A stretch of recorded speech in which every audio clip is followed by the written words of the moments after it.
Boa tarde, seguidores do Sempre Família. Como vocês estão? Eu imagino que você que está assistindo a gente agora já passou pela fase da adolescência. Ou talvez, agora nesse momento esteja lidando com a fase da adolescência do seu filho. Ela não é das tarefas mais fáceis, você bem sabe. E isso tem muito a ver com a questão física, claro, a questão hormonal, também com a questão social, o contexto em que se vive. E é um período que é bastante afetado por várias interferências. E hoje ainda, a facilidade com que se tem de obter informação é um fator que contribui para a formação do indivíduo que vive em sociedade. Isso pode ser bom, pensando nos adolescentes, e pode ser ruim também. Todo esse monte de transformação que acontece na vida do adolescente pode trazer um caos na vida dele, porque ele está lidando com coisas que ele ainda não tem experimentado, e embora você, mãe, ou você, pai, tentem ajudar o seu filho, cada um é cada um, e cada vivência é cada vivência, então as coisas são diferentes para cada pessoa. E não é tão fácil assim também ajudar um adolescente a se encontrar na vida. E é sobre esse turbilhão de emoções e de sentimentos que a gente vai falar hoje aqui no Sempre Família. A gente vai conversar com a Adriana Poteski, que é psicóloga, escritora e que tem um blog aqui no Sempre Família, Vocês já conhecem ela, você já conhece ela de outras lives, e ela vai conversar com a gente justamente sobre isso, sobre toda essa questão das mudanças que acontecem na vida de um adolescente e que podem trazer algumas consequências para o meio em que ele vive também. Seja bem-vinda, Adriana. Muito obrigada, Angélica. Sempre Família, muito bom estar aqui com vocês, e eu tive que me controlar para não rir enquanto a Angélica comentou que você, pai, já deve ter passado pela adolescência. Desejo imensamente que sim, sim. Porque se você ainda não amadureceu o suficiente, como você vai conseguir lidar com a adolescência de seu filho? Sim, é uma fase conturbada, como a Angélica colocou, a questão hormonal, física, e principalmente o se descobrir. É a grande fase do quem sou, porque até os 10 anos de idade, a gente é quem é, baseado naquilo que me falam. Então, os pais em primeiro lugar, o que esses pais falam a teu respeito, em segundo lugar, os professores ou outras pessoas que são os cuidadores, quem está acima então dessa criança. E é como se esses pais, esses cuidadores fossem colocando esses tijolos na personalidade daquela criança, e ela então vai entendendo, eu sou isso, Espero que essas frases sejam muito positivas para que ela entenda que ela é inteligente, que ela é capaz, que ela consegue, que ela pode aprender. Mas aos 11 anos começa o questionamento de quem verdadeiramente sou. Por quê? Porque ela começa a ver outros referenciais, outras crianças, outros adolescentes, e se pergunta, de fato, esse eu que falaram que sou é verdadeiramente quem sou? Porque aquilo que colocaram na criança, na adolescência, não cabe mais. E que bom que não cabe mais, porque um ser humano é mais do que aquilo que vem que ele é, até porque, principalmente até os 11 anos de idade. Então, esses questionamentos de quem eu sou, aí sim começa a interferir o que os amigos pensam de si. Só que os amigos também ainda não são maduros, não têm a sensibilidade, a capacidade também de não magoar, de não machucar. É a partir dos 11 anos que eles começam a entender sobre amizade. E se existe ou não verdadeiros amigos, são as primeiras experiências de se sentirem traídos por algum amigo que antes eles tinham como o melhor amigo que podiam confiar, Então, realmente é esse turbilhão, e espero que, sim, que aquela criança, aquele adolescente não fique só naquilo e seja mais do que aquilo, porque se ele permanecer apenas no que os pais e seus cuidadores disseram, ele não vai amadurecer, será uma eterna criança. Uhum. Você comentou aí de algumas questões como o relacionamento dele com os amigos, aquilo que o pai forma também. Qual é o peso que esses fatores têm na vida do adolescente? A gente também tem a questão, claro, física, a questão daquilo que o corpo já produz, para essa transformação do adolescente. Mas também, obviamente, tem todo o peso social nisso. Qual que é o peso que cada fator desse tem na vida do adolescente e como é que isso interfere na formação dele como um indivíduo? Sim. No que tange a formação de personalidade, eu digo que os pais não podem errar na primeira infância. Os principais tijolos da personalidade são colocados ali, Na segunda infância, os pais, eles são como que a segunda voz que o adolescente ouve, né? A primeira vai ser o do grupo, da sociedade, da comunicação, dos sites que eles acompanham ou das séries que eles assistem.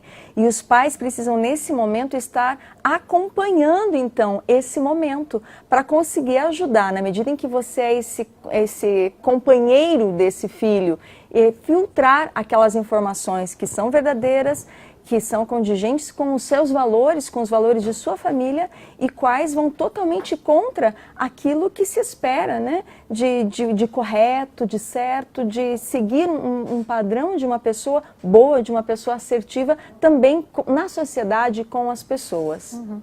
A gente teve recentemente, né, na semana passada, menos de uma semana, o caso do menino que entrou armado na escola em Medianeira. Apesar de não ser uma situação nova no país, a gente ouve pouco sobre essas questões aqui no Brasil. A gente costuma ver mais dessas questões, por exemplo, de entrarem armados em colégios e em cinemas, enfim, em outros países. Mas tem acontecido agora aqui também, e a gente ouve muito falar sobre tendências suicidas de alguns adolescentes que atentam contra a própria vida, além da vida de colegas. Como é que os pais podem perceber mudança de comportamento nos filhos? É claro que a proximidade com o filho vai fazer com que isso seja mais fácil, mas às vezes, por algum motivo familiar, alguma questão do próprio pai, ele não consegue ser tão participativo na vida daquele filho. Como é que o pai pode, então, perceber a mudança de comportamento, essa questão toda, como você falou, séries, aquilo que ele assiste, aquilo que ele ouve, aquilo que ele lê agora com o celular o tempo todo na mão. Há 10, 15 anos atrás, ser adolescente era uma coisa, hoje ser adolescente é outra, e a influência que se tem é muito grande, né? Então, como é que o pai consegue se aproximar do filho? A gente sabe que alguns filhos também, né, se distanciam dos pais nessa fase. Como lidar com essa situação, né?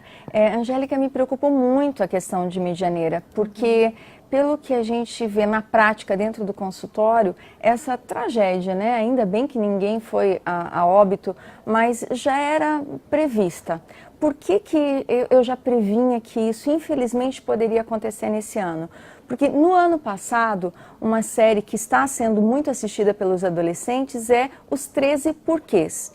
A primeira temporada dos 13 Porquês acabava, né, com a grandiosa cena de suicídio da atriz principal, uma jovem linda, maravilhosa. Eu nunca atendi num ano tantos adolescentes com tentativa de suicídio.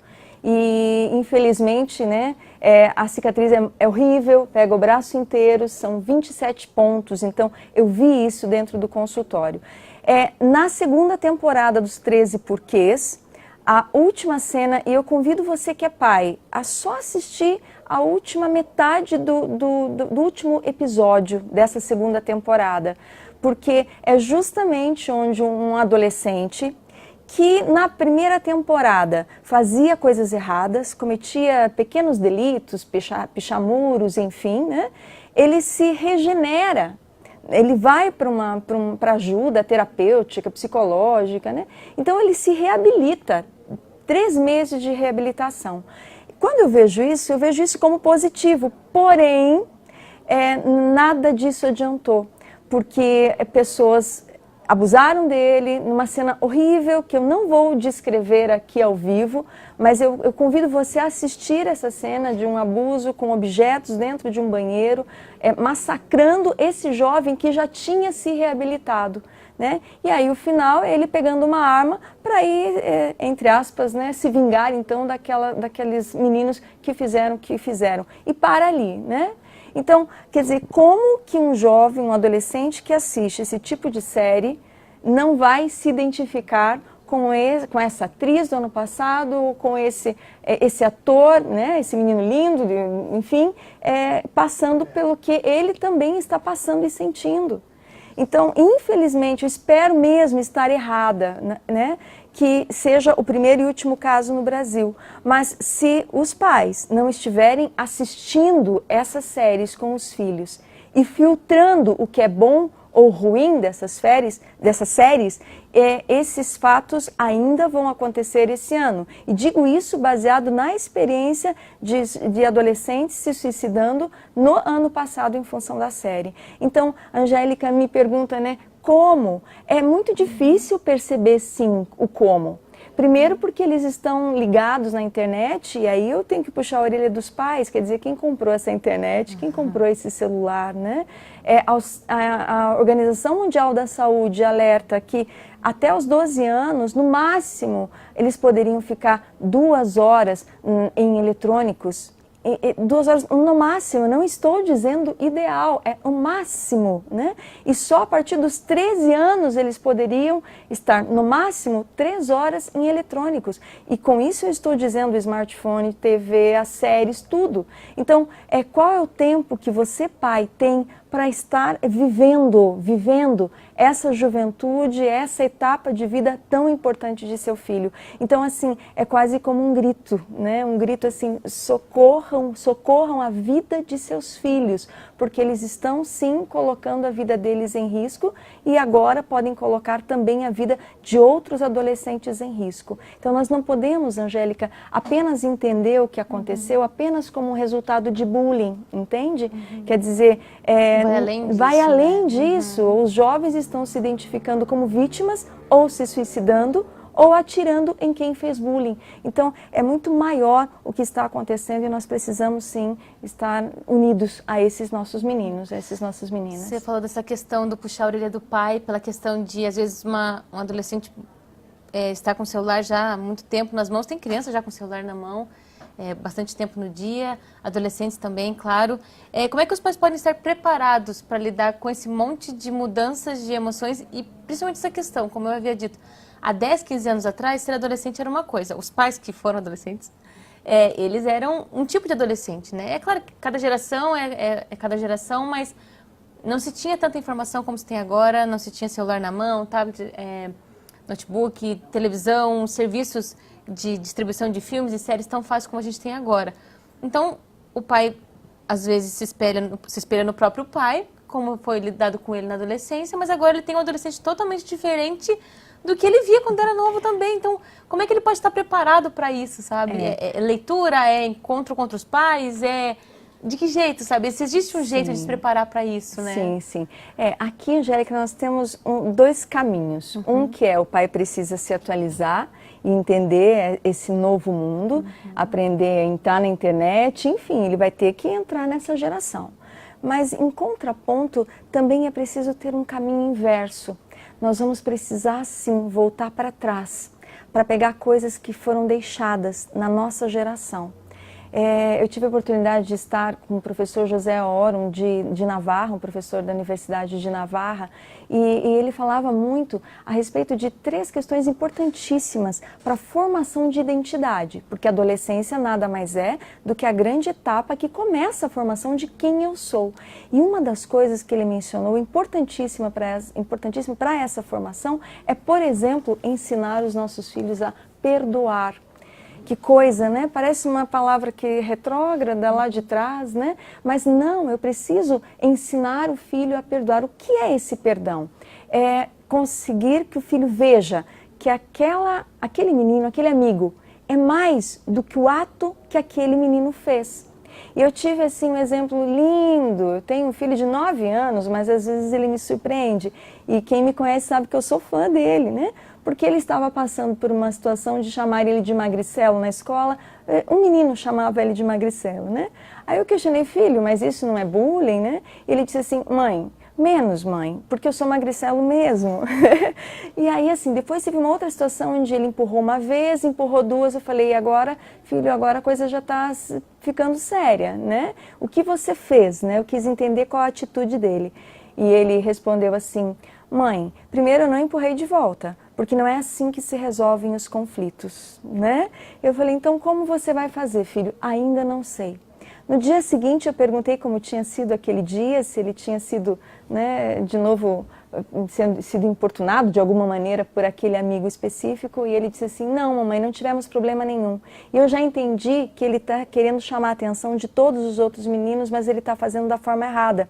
E na hora do almoço, ninguém quis sentar com ele. Eu vi ele sozinho, então eu peguei a minha bandeja e fui em direção a ele. Quando ele me viu, ele disse, se você não quiser, você não precisa sentar comigo, pode sentar lá com os outros meninos. E aí eu peguei, coloquei a bandeja na mesa e disse, eu estou aqui porque eu quero. É assim, mamãe, que se resolve os conflitos. Não é lindo? Então, vocês precisam entender que também dentro dos adolescentes que vocês têm em casa, eles também têm respostas. Ajudem eles a tirar essas verdades, sabe, que fazem parte de uma verdade universal. Sabe aquela coisa da semente do bem? Ela é igual aqui na China, nos Estados Unidos, seja lá o que for, né? A outra questão que o professor de Navarra colocou é ensinar sobre gratidão. E o que é também a gratidão? É ensinar que eu preciso agradecer o garçom porque é educação? Não. Gratidão é mais do que isso, é ver que atrás daquele garçom tem uma pessoa que me serve.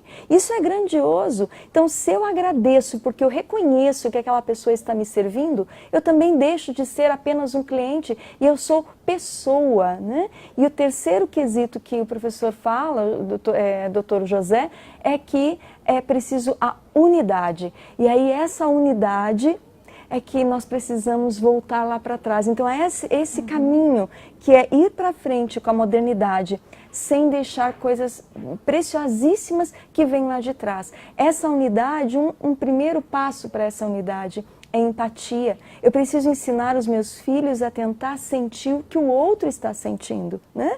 Ver que o outro está almoçando sozinho e que eu posso ajudar que ele não se sinta mais sozinho. E o segundo passo, e penso que o mais importante, é ensinar os nossos filhos a terem compaixão. Mas o que é esse compaixão, né? Que vem compassione, do latim, é sentir como, é sofrer com, num sentido de motivação. É um sentimento que tem um desejo de ajudar o outro. Então, ultrapassa a empatia, não é só sentir o que o outro sente, mas eu preciso ensinar os meus filhos a darem um passo, sentir o que o outro sente e ajudar aquele ser humano, sim. Como?